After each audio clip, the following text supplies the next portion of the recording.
안녕하세요. 회생파산TV 김영용 법무사입니다. 오늘은 그 따끈따끈한 뉴스를 전해드리려고 합니다.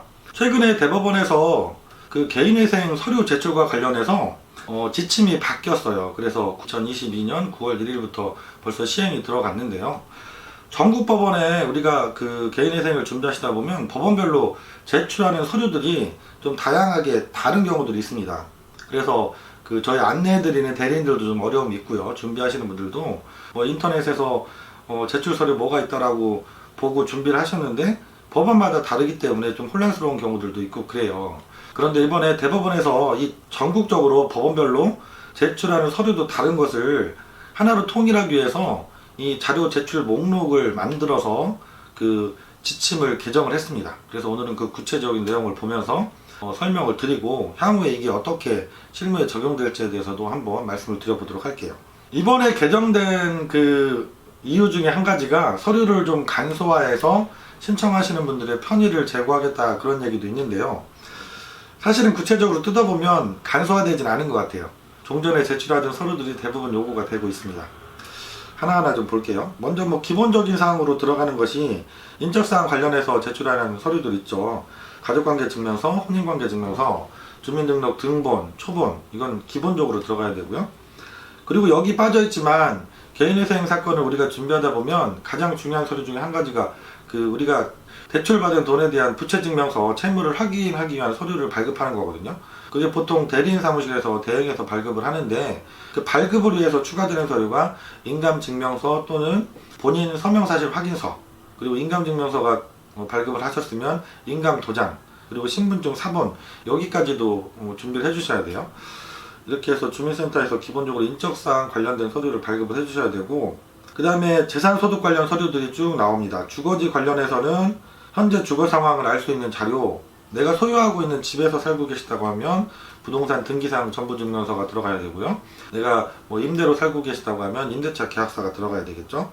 그리고 재산을 어떤 걸 과거에 갖고 계셨나, 지금은 어떤 재산을 갖고 계신가 파악하기 위한 자료로 과세증명서가 들어가요. 지방세 세목별 과세증명서인데요. 이것은 꼭 전국 단위로 모든 세목에 대해서 발급을 해주셔야 돼요.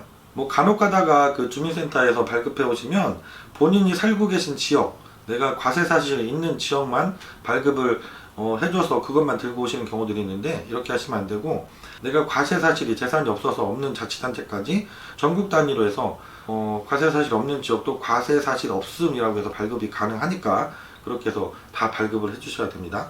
그리고 또 자동차가 있으신 분들의 경우는 자동차 등록 원부 역시 발급을 해주셔야 되고, 자동차의 시가를 확인할 수 있는 자료 이것도 준비를 해주셔야 돼요. 그 다음에 또 중요한 것이 소득이 되겠죠. 개인회생에서 가장 중요한 게 소득입니다. 신청인의 소득이 얼마인지에 따라서 내가 최저생계비를 제하고 남는 가용소득, 법원에 매달 얼마를 낼지가 결정되기 때문에 이 소득 자료가 중요한데요. 소득 자료는 크게 자영업을 하고 계시는 우리 사장님들 경우가 서류가 틀리고, 직장을 다니시면서 급여소득을 갖고 계신 분 서류가 틀리거든요. 근데 자영업을 하시는 사장님들은 서류가 좀 많아요. 여기 보시면 세무서에서 발급하는 여러 가지 서류가 있습니다. 사업자 등록증명, 납세증명, 체납사실증명, 소득금액증명, 부가가치세 과세표준증명, 그 다음에 표준재무제표증명, 이것도 다 그 세무서에서 발급을 해주셔야 되고요. 종합소득세 확정신고서 최근 2년분이 들어가야 되고요. 그 다음에 영업장부를 만들어 주셔야 돼요. 장부를 꼼꼼하게 평소에 이제 잘 정리가 안 돼 있는 분들은 이 장부를 만드시는 좀 어려움을 겪으시는데, 보통 최근 1년 영업장부를 만드시라고 해요. 그래서 내가 매달 매출은 얼마였고 지출은 얼마였는지 여기에 대해서 장부를 만들고 소명자료를 선정하라고 합니다. 그래서 이 밑에 보면 그런 내용들이고요. 그리고 내가 영업시설이라든가 비품 같은 걸 갖고 계시면 그것도 목록을 만들어서 정리를 해주셔야 돼요. 그래서 이것도 다 재산으로 들어가게 됩니다. 그리고 사업장 임대로 쓰고 계실 테니까 임대차 계약서도 기본적으로 들어가야 되고요. 두 번째로, 그러면 내가 자영업이 아니라 직장 다니면서 급여소득이 있으신 분들, 급여소득자는 자영업자에 비하면 서류가 좀 간단한데요. 기본적으로 재직증명서 들어가야 되겠죠. 그리고 급여명세서 들어가야 되고, 근로소득 원천징수 영수증도 들어가야 됩니다. 기간은 지금 최근 2년 걸 제출하도록 되어 있어요. 그리고 내가 직장을 오래 다니셔서 퇴직금을 있는 분들은 그 퇴직금 금액을 확인하기 위해서 예상 퇴직금 확인서, 이것도 사업자한테 받아서 제출을 해야 됩니다. 그리고 변경된 내용인데요. 최근 1년 동안 직장이 변동이 있었던 분들은 현재 직장 자료만 요구하는 게 아니라 변동 전에 직장 급여까지 확인할 수 있는 자료까지 제출해달라고 이렇게 목록에 이번에 만들어졌습니다. 이 얘기는 개인회생을 하기 위해서 직장을 일부러 옮기면서 소득을 줄이지는 않았을까, 이것까지 검토를 해보시겠다는 의미죠. 그래서 종전 직장 급여액을 확인할 수 있는 자료까지도 요구를 하는 걸로 이렇게 목록이 만들어졌어요. 그리고 기타 다른 소득이 있어도 이것도 소득에 포함이 되거든요. 그래서 연금을 받고 계시거나 기초생활 수급자이신 분들은 그 수급 증명서 이것도 발급을 해서 제출을 해주셔야 됩니다. 재산 관련 서류는 아까 말씀드렸어요. 근데 이 재산을 특히 부동산을 확인하기 위한 서류로 지적전산 자료 조회 결과서라는 게 들어가야 돼요. 이것도 인터넷을 통해서 발급도 가능하시고요. 시청이나 구청, 지적과 가시면 다 발급이 되시니까 준비를 해주시면 됩니다. 그리고 다음 장을 보시면 과거의 재산이 뭐가 있었는지, 그 재산을 처분했다면 그 처분에 대한 내역을 또 소명하는 자료가 들어가야 돼요.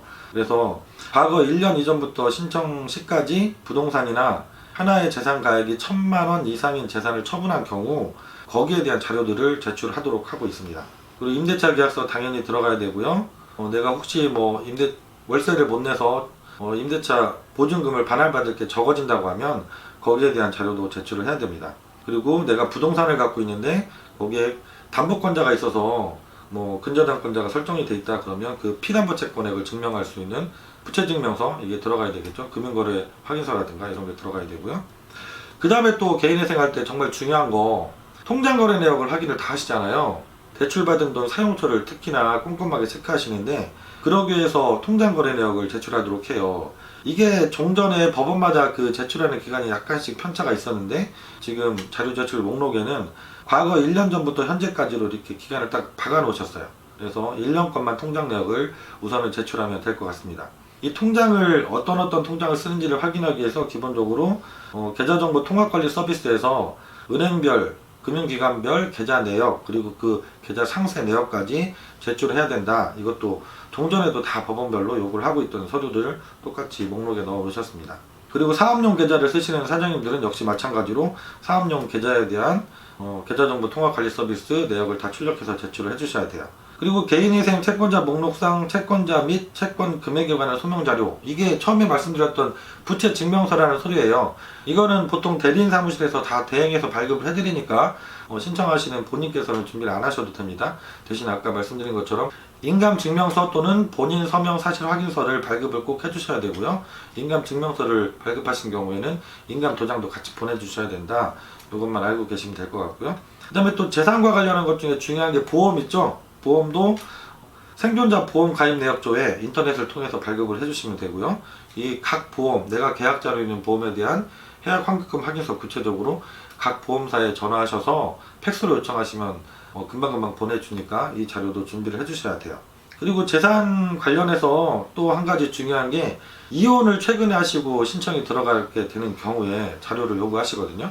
그래서 최근 2년 이내에 이혼을 하신 경우, 이때는 이혼하면서 재산 분할이 있었는지 여기에 대한 자료를 제출해야 되고요.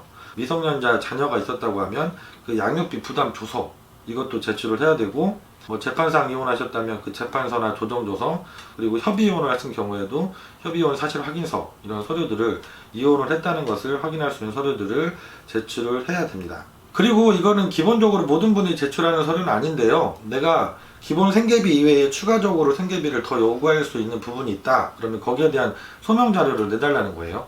예를 들어서 내가 가족 중에 장애가 있으신 분이 있어서 기본적인 부양가족에 포함이 안 되는 분인데 이분 때문에 병원비가 지속적으로 지출이 많이 된다던가, 그럼 거기에 대한 근거 자료 이런 것들을 준비해서 제출하시면 생계비를 추가로 더 인정받을 수 있겠죠. 이런 것들은 나에게 좋은 서류니까 자료가 준비되시는 것은 다 준비하셔서 제출하시고 추가 생계비를 요청하시면 됩니다.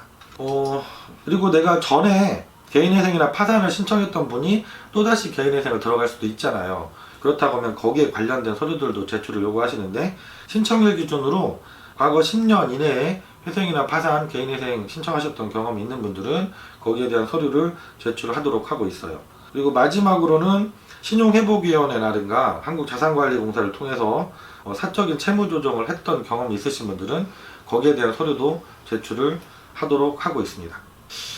쭉 제가 설명을 드렸는데요.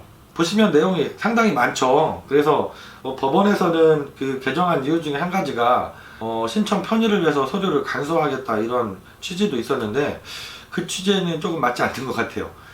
많이 줄어든 서류가 없습니다. 그래서 종전과 크게 달라진 건 없고 다만 전국적으로 통일적인 기준을 마련했다. 여기에 큰 의미가 있을 것 같아요.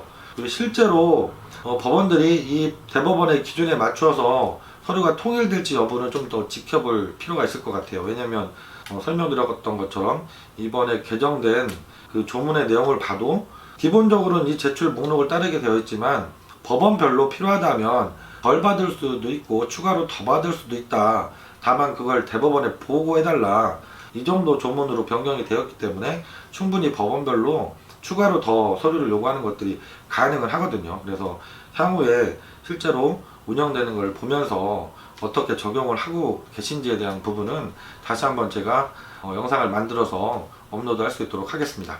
오늘은 되게 중요한 내용이었어요. 개인회생 처음에 준비하실 때 서류 준비하시느라고 고생이 많으시잖아요. 그런데 전국법원 이 기본 제출하는 서류가 통일이 되었다. 이 내용을 전해드렸습니다. 다음 시간에도 좀 더 좋은 내용으로 좋은 영상 만들어서 다시 찾아뵙도록 하겠습니다. 김영룡 법무사였습니다. 감사합니다.